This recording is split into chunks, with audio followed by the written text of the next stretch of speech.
A continuación, la conferencia Letras Nacionales y el Cine Colombiano, desde 1965 a 1985, a cargo del profesor Juan Carlos Romero Cortés,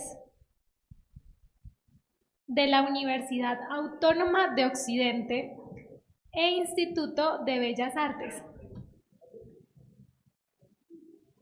El profesor Juan Carlos Romero es candidato a doctor en Humanidades de la Universidad del Valle, magíster en Literaturas Colombiana y Latinoamericana de la misma universidad. Además es comunicador social y periodista de la Universidad Autónoma de Occidente. Juan Carlos es profesor del programa de Cine y Comunicación Digital de la Universidad Autónoma de Occidente, alternando su oficio como profesor en la Facultad de Artes Visuales del Instituto Departamental de Bellas Artes. Es columnista además del periódico El País de Cali. Bienvenidos. Bueno, muchísimas gracias. A todos un saludo muy especial y agradecer a las personas que hacen posible que hoy hablemos de cine en medio de esta muy interesante conversación que hemos tenido toda la mañana y toda la jornada de hoy sobre la literatura colombiana. La siguiente, por favor. Yo tengo un orden que espero cumplir, ¿no? Un poco veloz, pero creo que lo podré lograr, de 3 puntos sustanciales. Una es el cine colombiano en el periodo de letras nacionales del 65 al 85. Un segundo punto que he llamado los rastros del cine en letras nacionales. Y un tercer punto que he llamado las huellas en el cine colombiano a través de letras nacionales. Entonces, siguiente, por favor. Entonces, el cine nacional siempre se ha movido en territorios inestables. En el paisaje cultural colombiano reflejaba el cine de los años 60 como una actividad artesanal, marginal y ausente de la construcción de la identidad nacional. Es por eso que la literatura colombiana logra lo que el cine aún está en mora de ofrecer: reflejar la identidad de las distintas clases sociales que conforman la nacionalidad colombiana. El cine que se trae de los años 50 y 60 es un cine discontinuo y fragmentado, como lo afirma Paulo Antonio Paranagua, un historiador del cine latinoamericano. La prodigiosa década de los años 20, con muchas producciones y un mapa amplio de registros regionales, fue un esplendor fugaz. Lo que sigue es un periodo de lagunas y vacíos en materia de procesos y consolidaciones. Un insalvable problema técnico afectó la conexión entre el cine colombiano y su público. Esos problemas fueron el sonido y el color. A esto debemos sumarle la vocación de usar el cine como un negocio y no como un lenguaje artístico. Esta situación pospuso el gusto de los espectadores colombianos por su cine. En cambio, la técnica avanzada del cine norteamericano fijó un lamentable prejuicio cultural. El cine colombiano ni se veía ni se oía bien. El cine llega a Colombia y queda atrapado en la guerra de los 1000 días y en la separación dolorosa de Panamá. Estoy pendiente de una conversación con el profesor Múnera de una película muy importante que se llama Garras de Oro, que habla de ese triste periodo. Esta situación tuvo un efecto de frenar la consolidación del cine como un medio artístico necesario y sobre todo posible, en un país que deambulaba por encontrar su identidad y su camino. Luego, las tensiones históricas que se derivan del atraso tecnológico, de la apatía del público, finalizó con un panorama cultural colombiano en donde el cine fue tímido y poco influyente en la vida de las distintas sociedades del territorio. Una de las únicas instituciones de renombre fue el Cineclub de Colombia, fundado en 1949 por el catalán Luis Vicens. No hubo continuidad en medios impresos que difundieran el cine. Los registros de publicaciones relacionadas con el cine colombiano arrancan desde el mismo 1897, pero eran fundamentalmente reseñas y estrategias de mercadeo para promocionar las películas de los exhibidores extranjeros. Pero nunca hemos tenido, digamos, una tradición para fortalecer la cultura cinematográfica colombiana de un medio en donde se discutan los problemas epistémicos propios del cine como tal. Hoy estamos asistiendo tristemente a la casi desaparición del único medio que se ha mantenido durante más de 30 años, que es la revista Kinetoscopio, editada por el Colombo Americano de Medellín. Por ello, En este ejercicio de revivir la escena del cine colombiano y su relación con la irrupción de la revista Letras Nacionales, los invito a detenernos en los estrenos de películas colombianas de ese 1965. Revisar esas obras es un ejercicio interesante por lo que pasaba en el cine en particular y por extensión con la cultura y la literatura nacional, que era el objetivo de la revista. ¿Podríamos avanzar, por favor? La siguiente, por favor. Las películas que se estrenaron en 1965 son las siguientes. Cada voz llena su angustia, una coproducción colombo-mexicana dirigida por un mexicano llamado Julio Bracho. Siguiente, por favor. El detective genial. La película anterior es una película de espías, es una película de género, es una película que busca recuperar algo que ya había hecho el cine mexicano, que era apostarle a los western, apostarle a un cine reconocible por las grandes audiencias y a partir de ahí recaudar mucha taquilla. Eso es, cada voz lleva su angustia. El detective genial es una película policíaca, pero en tono de comedia. Esta película fue un exitazo de taquilla que llevó posteriormente a la empresa productora Cofilms a una quiebra muy lamentable porque metieron todo lo que se habían ganado en el detective genial en Cada voz llena su angustia y ya no fue tan bueno el desarrollo económico de esta película. Aparece otra película siguiente, por favor. Esta película es fundamental en la historia de la cinematografía nuestra. Julio Luzardo, recién llegado a Estados Unidos, hace una metáfora que hoy tiene más vigencia que nunca y es volver el río, el cauce del río, una gran tumba abierta, una gran fosa abierta de lo que significa una metáfora muy cruel de la violencia rural colombiana. Ya esta es una película que empieza a vislumbrar un tema que es muy importante para el cine latinoamericano y es la posibilidad de un cine de autor. ¿Listo? Siguiente, por favor. Esta es una película muy importante, lo es porque es, digamos, la primera representación cinematográfica de la constitución sociorracial de Colombia. Es una película filmada en el Chocó por un director cubano con un argumento que la leyenda dice que lo escribió el maestro Manuel Zapata Olivella. Digo esto con mucho respeto porque seguimos, maestro Múnera, buscando las huellas con el profesor Pacífico también y con el profe Darío, de esa certeza porque hay varias versiones, hay varias copias de la película. En realidad es muy interesante, pero este mismo año en que sale Letras Nacionales se está estrenando. Por única vez se vio en Quibdó porque el obispo la prohibió casi 40 años, ¿no? Y no se había vuelto a ver Tierra Amarga. La siguiente, por favor. Y esta película que es una rareza muy importante, ahorita escuchando al profesor que acaba de decir el especial que escribió Letras Nacionales sobre el Caldas, hubiera sido muy interesante que el páramo de Cumanday hubiera sido analizado en la revista Letras Nacionales, porque este es un viaje al interior de esa otra Colombia de la que hablaba la profesora anteriormente, esas muchas nacionalidades que tenemos. El páramo de Cumanday es la primera película dirigida por una mujer en este país. Gabriela Samper está a puertas de recibir la reivindicación artística y cultural que requiere. Esta es una película que nos muestra a un ser que es el arriero de las montañas de Caldas, en toda su profundidad de ser una gran exploración a esa otra Colombia. Es una película que está muy en sintonía con la antropología, con la etnografía. Y entonces, en esta pequeña muestra de películas que se estrenaron en el 65, lo que estoy dando muestra es que el cine colombiano tímidamente estaba consolidando procesos. Hay un cine... Siguiente, por favor. Esto es un enlace que les recomiendo que busquen en YouTube. Quería proyectarlo, pero no tengo mucho tiempo para ello. Y es la representación documental de una obra que el maestro Manuel representaba con el Teatro Anónimo, llamada Rambao. La pueden googlear en YouTube y está sus 8 minutos perfectos. Siguiente, por favor. Es un cortometraje elaborado por Sergio Down. Ahorita hablaré de él. Muy bien. He detectado 8 impactos cinematográficos en la revista Letras Nacionales. Esos impactos no tienen que ver directamente con la decisión editorial de hablar del cine en la revista, sino que por el contrario, son incursiones tangenciales de personalidades que posteriormente van a tener mucho que ver con el desarrollo del cine colombiano. Entonces, desde esa perspectiva es que yo los he citado y los considero impactos. El primero va del número 0 al número 11.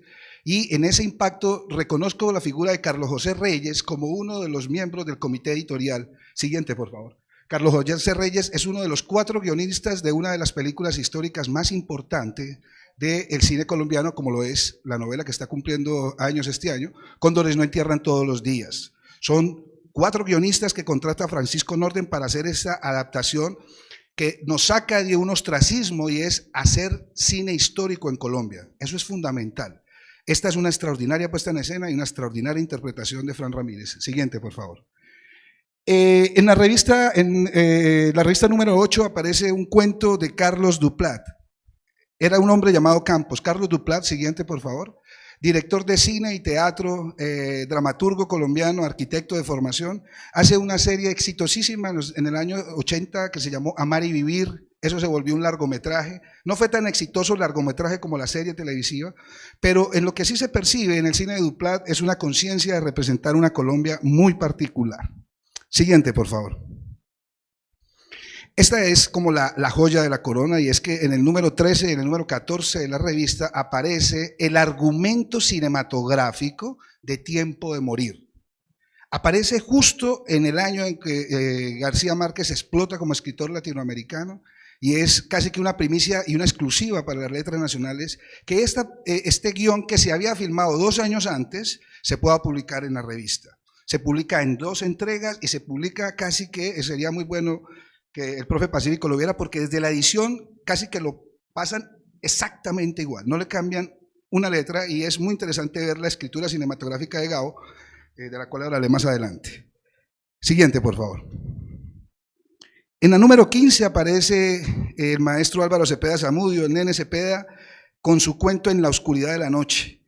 Habría que afirmar que el maestro Cepeda, siguiente, por favor, ese es Tiempo de Morir, ese es el afiche cubano de la película. Siguiente, por favor.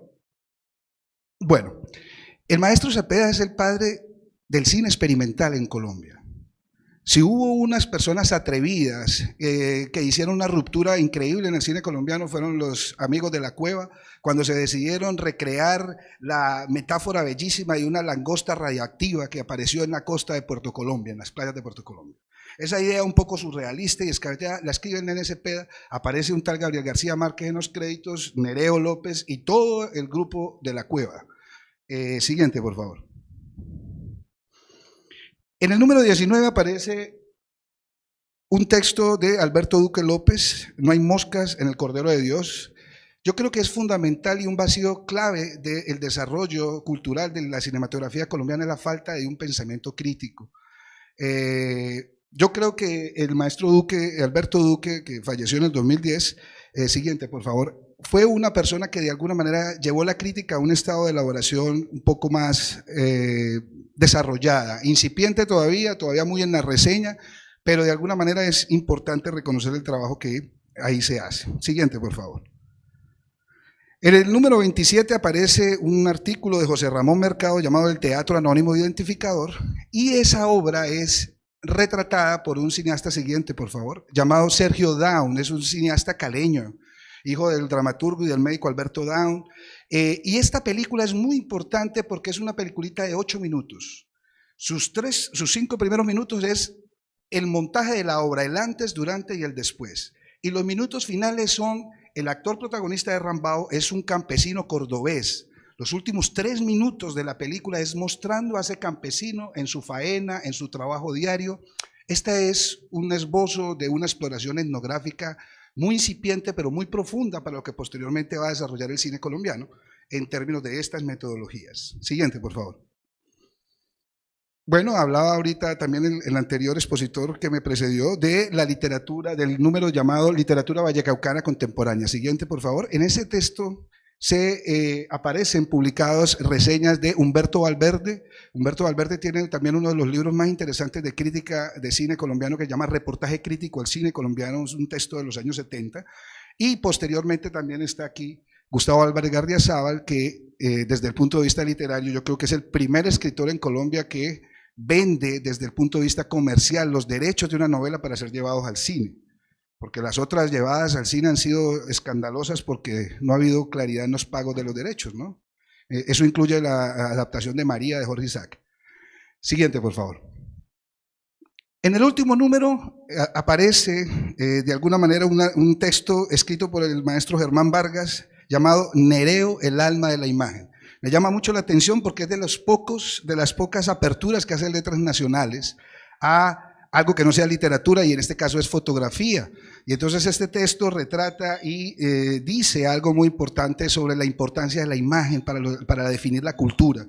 Y de ahí pues, siguiente por favor, el trabajo fantástico de este y extraordinario fotógrafo, otro cataqueño ilustre que también estamos en mora ya hay un documental que deberíamos hacer circular más en este país para que conozcamos el trabajo artístico de este grandísimo artista. Siguiente, por favor. Muy bien, también está en YouTube toda la versión de la película completa de Tiempo de Morir, la versión mexicana. Esa versión mexicana es hecha por Arturo Ripstein, la hace a los 21 años. Esto parece que es como un entretelones de la situación. El padre de Arturo Ripstein es el gran Alfredo Ripstein, el productor de la edad de oro del cine mexicano. Y es uno de los hombres más generosos con Gabriel García Márquez cuando él le compra 2 guiones a Gabriel García Márquez. Ese es el entusiasmo que a Gabo le da el poder vivir en México. Uno de los guiones que compra el señor Alfredo es Tiempo de Morir.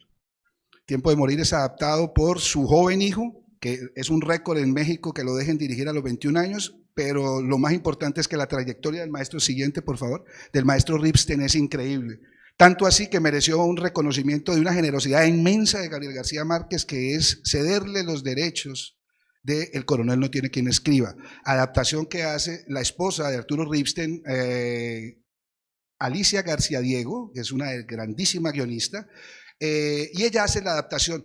A quien quiera ver una muy buena aproximación al mundo del realismo mágico en cine, que es tan complejo, aquí hay una muy buena propuesta. Y esto es obviamente de un gran maestro del cine como lo es Arturo Ripstein. Siguiente, por favor. En el caso colombiano, el director colombiano que tiene la fortuna de tener a su haber trabajado con el Nobel en 2 proyectos cinematográficos es Jorge Ali Triana. Trabaja en Tiempo de Morir, la versión de 1985, muy interesante la versión, muy bien lograda. Yo creo que también es de los muy buenos intentos de llevar un universo garciamarquiano al cine. Y posteriormente con el guión del maestro, escrito a 2 manos con Jorge Ali, hacen Edipo Alcalde. Yo no sé si la conocen, es una película ampulosa, es una idea muy, digamos, compleja, ¿no? De llevar la tragedia griega a las montañas colombianas, y es uno de esos tristes casos, desde mi punto de vista personal, de una no muy buena, afortunada obra de Gabo llevada a la pantalla. Sigamos. Siguiente, por favor. Muy bien. Entonces, no, devuélvete. Gracias. Mucho se ha hablado de la influencia del maestro Gabriel García Márquez. Hay una cosa que es innegable, y es que el maestro Gabriel García Márquez ha sido el único guionista colombiano que ha podido filmar sus guiones fuera de este país. Eso hasta ahora en el cine colombiano no lo hemos hecho. Tenemos extraordinarios guionistas, pero todos muy locales. Todos todavía, como lo decía ahorita el anterior conferencista, trabajando con la materia prima de lo de acá. Tenemos ahora un director que se llama Ciro Guerra, que acaba de dirigir en Hollywood una adaptación del Nobel de Literatura sudafricano, Cuando llegan los bárbaros. Les recomiendo una muy interesante película, pero sobre todo lo que está pasando profesionalmente ahí con el cine colombiano. Un director colombiano que está inserto ya en el mainstream, haciendo películas de corte internacional. El gran aporte de Gabo está resumido en 2 textos muy discretos y muy poco estudiados, que son la serie para cine que él hizo para Voluntad, que son 5 libritos, y hay 2 en especial en donde el maestro habla de manera fantástica del milagro de la creación. Lo habla y lo registran porque es una transcripción literal de todo lo que dice Gabo, y es una cosa muy interesante oír al máximo relojero hablando de los mecanismos del reloj. Es una cosa increíble. Siguiente, por favor. Bueno, aquí está la película también completa, está en YouTube, de Jorge Ali Triana, y pueden ver ustedes algo muy interesante, que uno mira los créditos, y aquí en el de Jorge Ali lo primero que sale, ¿no?, del Nobel de Literatura, en el 60 aparece al final, argumento Gabriel García Márquez y Carlos Fuentes, por si acaso. Siguiente, por favor. Muy bien. Lo primero que habría que decir es que Letras Nacionales tiene un arduo trabajo y es rescatar y fomentar la literatura colombiana. También sería muy importante, y esto es pensar con el deseo, que hay tareas pendientes que Letras Nacionales dejó en puntos suspensivos. Uno de ellos es hablar de la relación entre la literatura y el cine. Pero esto no es responsabilidad solo de Letras Nacionales, eso es responsabilidad del entramado cultural colombiano. Porque esto es casi que como quién le pone la cascabel al gato, ¿no? ¿Quién debería hablar con quién? Si el cine con la literatura o la literatura con el cine. El hecho es que tenemos una ruptura increíble ahí. Y esa ruptura es la que justifica en parte el atraso dramatúrgico que como cine nacional tenemos. Porque no hemos todavía dialogado fuertemente con eso. Lo más interesante es que el cine es un medio convergente. Y la mejor idea de esa convergencia es que personajes como críticos, directores, futuros guionistas estuvieron escribiendo en una revista de objetivo literario. Y a partir de ahí yo creo que también se amplía el espectro de la profesionalización literaria, que es tan importante de alguna manera también abordarlo. O sea, el escritor profesional del que hoy estamos hablando es un escritor que tiene la versatilidad de entenderse como un sujeto artístico que es capaz de transformar cosas para la pantalla, para el papel, para una gran cantidad de medios y de ventanas que están solicitando sus servicios. Finalmente, a manera de reconocimiento, uno podría decir que en Letras Nacionales estuvieron personas que hablaron por primera vez del cine histórico en este país. Uno puede afirmar que en Letras Nacionales estuvo el primer cinematografista que entendió el cine como un extraordinario juguete intelectual, como lo fue el maestro Cepeda. Y La langosta azul surge, fue filmada en 1954. También es importantísimo pensar que es clave para la cinematografía colombiana entender cómo esa posibilidad de esos puentes culturales tuvieron en la revista Letras Nacionales un reflejo y una radiografía de lo que fue la Colombia de los años 60 y 70. Muchísimas gracias por su atención.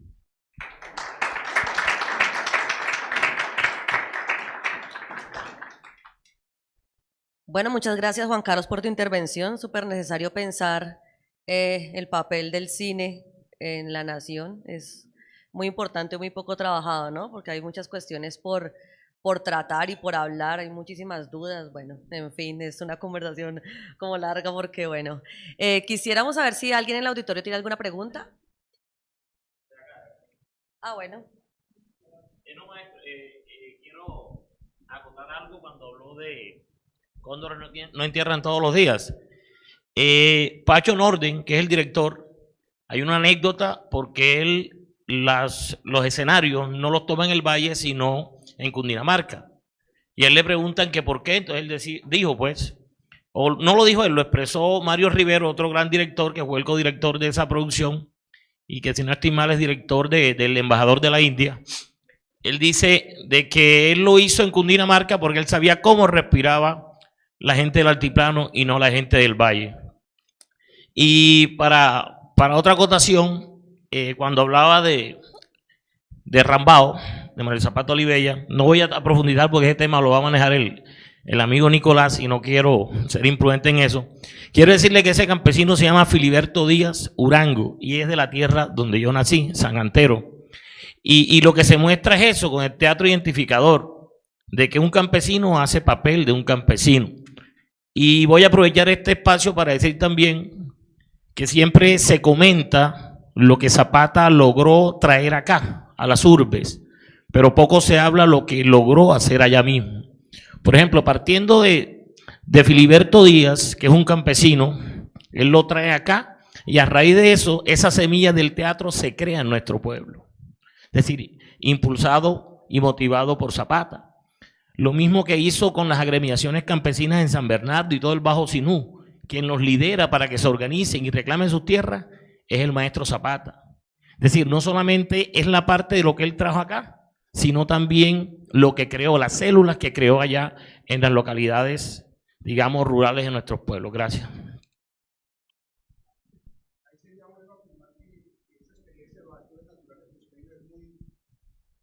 Gracias. Es muy importante porque durante esa misma época se da la filmación de Quemada en Cartagena y aparece Evaristo Márquez, un actor palenquero que actúa con Marlon Brando. y que no solamente fue un actor natural, sino que era un extraordinario artista, ¿no? Sino que estaba disfrazado, estaba, digamos, oculto, y nunca se imaginó que lo iba a encontrar Gilio Pontecorvo para hacerle el casting. Y estoy de acuerdo con usted, Cóndores no entierran todos los días tiene una cosa muy importante, y es que, como les decía, tiene a 4 talentos muy fuertes detrás de esa película. Pacho Norden, que es como el director de orquesta, pero aparece Diego Montaña Cuellar, aparece Dunat Kuzmanich, que es un chileno. Diego Montaña trabajaba la parte política de la película, Dunat Kuzmanich la parte cinematográfica y Carlos José Reyes la parte teatral, actoral, dramatúrgica. Y de ahí el impacto y la fortaleza de esta película, que uno la ve ahorita y está fresquita. Bueno, muchas gracias, Juan Carlos. Si alguien tiene alguna pregunta, un comentario, o si de pronto en el Facebook Live hay alguna pregunta hecha. Vale. Muy bien. Gracias, Juan Carlos. Bueno.